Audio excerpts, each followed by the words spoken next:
Ang legal counsel sa suspitsado sa linuog nga pagpatay kang Christine Lee Silawan nibutyag nga adunay gibutang kuno nga mga taga-NBI sa lubot sa iyang kliyente.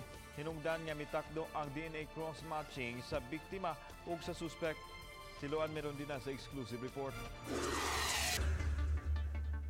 Wa na gikahibong ni Attorney Vincent Isles, legal counsel sa suspitsado sa linuog nga pagpatay kang Christine Lee Silawan ang gipagawa sa NBI-7 nga resulta sa DNA cross-matching sa biktima ug sa suspitsado. Apan wa siya magtuo nga maapas kini og sumiter ngadto sa piskalya tungod kay wa man kini malakip sa mga ebidensya nga giduso sa NBI atol sa pagpasaka og kaso batok sa suspek.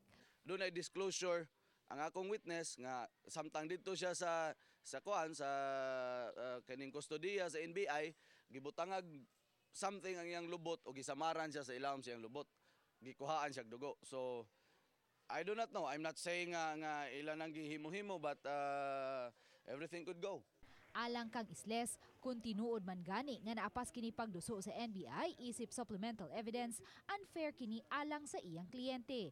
Kini tungod kay wa sila makadawat og kopya niini, busa di sila makadepensa. Sa pikas bahin, gihimakak ni Attorney Isles ang pasangil sa usa sa mga saksi sa NBI-7 nga gisulod ang ilang panimay niadtong Sabado sa hapon uban ang inahan o gigsuon sa CICL o giharas sila.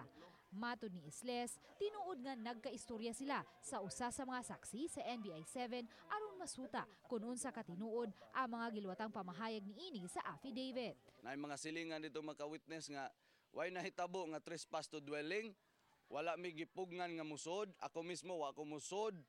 Abli ang pultahan, nang hangyo ang inahan, nang hangyo ang igsuon. Giklaro ni Isles nga nagkaistorya sila sa mga saksi niadtong Sabado, Marso 30 ug dili Marso 31, sukwahi sa nabutang sa blotter. Ang saksi gikathong silingan ug paryente ra usab sa inahan sa suspitsado. With all due respect, Attorney Galindez, istoryahan na imong witness kaya niingon gyud na siya nga dili mao ang imong gibutang diha sa affidavit sa iyahang gipanulti. So, ayaw ko ninyo blame nga, muingon mo unethical ko. Ako, niduol ito ang inahan sa bata, sa ako ang kliyente dito kang Nele, kay parintira na sila. Uban ni Renan Tiquinhones, Luan Merondina, Balitang Bisdak.